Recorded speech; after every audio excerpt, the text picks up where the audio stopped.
अरे प्यारे दोस्तों, एक गरीब लड़का एक बुजुर्ग महिला से शादी कर लेता है। उस महिला की उम्र 60 वर्ष थी। वह महिला एक बड़े घर की मालिक थी।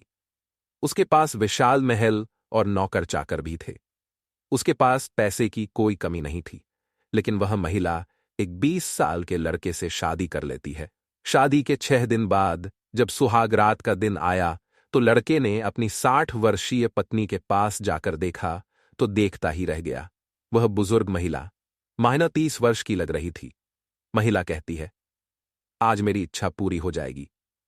दोनों उस समय बिस्तर पर बैठे हुए थे और कुछ ही पलों में लड़के ने अपनी बुजुर्ग पत्नी के साथ ऐसा किया जिसे जानने के बाद आपको बहुत राहुल नाम का एक लड़का था जो बहुत ही गरीब था।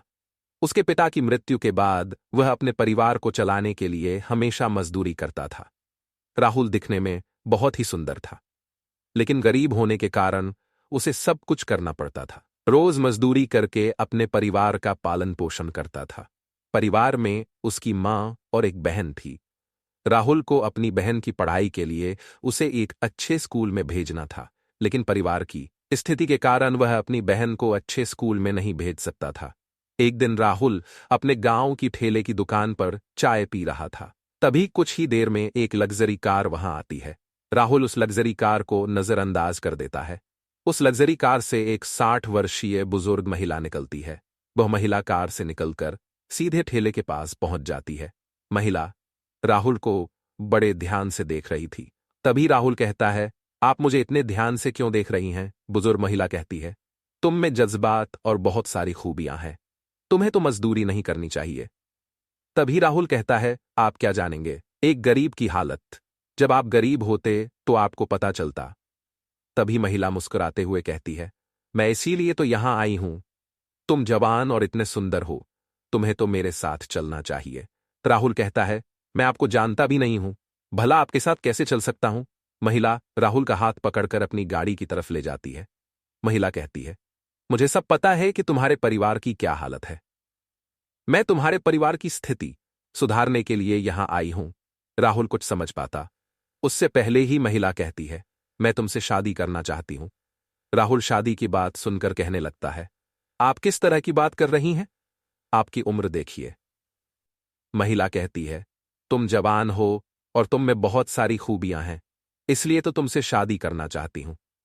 महिला फिर से कहती है, देखो, कोई जबरदस्ती नहीं होगी।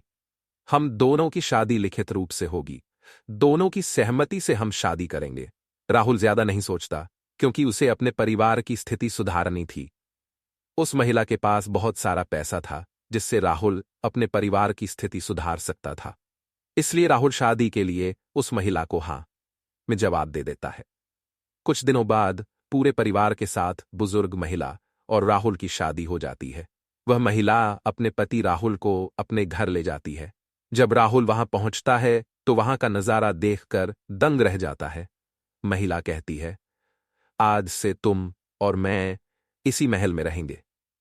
जब रात होती है तो राहुल और उसकी पत्नी दोनों एक ही कमरे में बैठे होते हैं। महिला कहती है, तुम मुझे क्या उपहार देने वाले हो? राहुल कहता है, मेरे पास देने के लिए कुछ भी नहीं है। तभी महिला हंसते हुए कहती है, तुम्हारे पास सब कुछ है, लेकिन तुम झूठ क्यों बोल रहे हो? राहुल समझ चुका था। जैसे ही वह घर से निकलती है, राहुल उस महल के हर कमरे में जाकर चीजों को देखने लगता है। राहुल एक ऐसे कमरे में घुसता है जहां बहुत सारी किताबें पड़ी हुई थीं। राहुल हर एक किताब को बारीकी से खोलकर देखने लगता है। एक किताब में ऐसा वाक्य लिखा था जिसे पढ़कर राहुल हैरान हो जाता है। राहुल कुछ और पढ़ता, उतने में ही एक नौकर वहां आ जाता है, जिसके कारण राहुल वहां से निकलकर बाहर चला जाता है। राहुल और उस बुजुर्ग महिला की शादी को करीब 6 दिन हो चुके थे। उस रात राहुल सज-धज कर अपनी पत्नी के पास जाता है। वहां पहुंचकर देखता है तो दंग रह जाता है। वह महिला मानो 30 वर्ष की लग रही थी।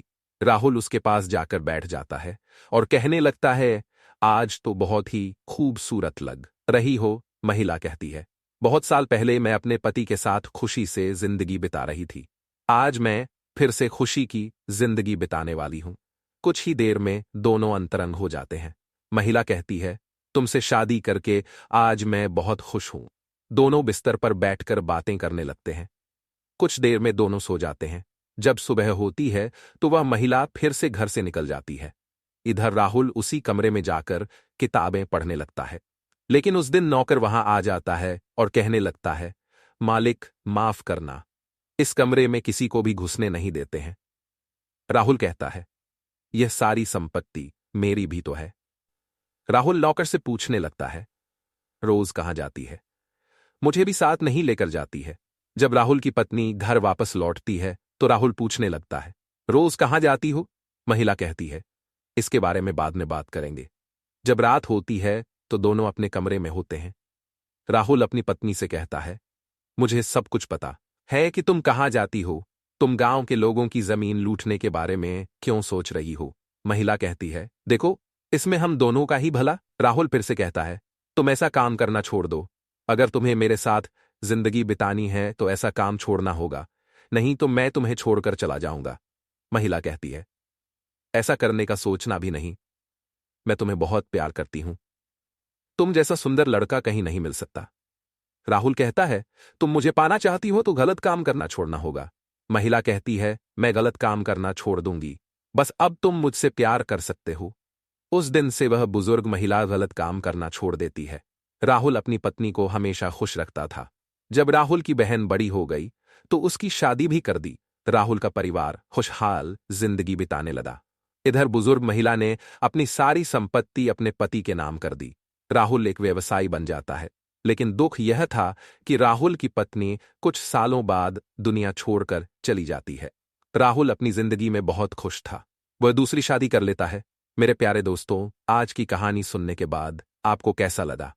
आप हमें कमेंट में अपनी राय दे सकते हैं। यदि आप हमारे YouTube चैनल में नए हैं तो हमारे YouTube चैनल को सब्सक्राइब कर सकते हैं।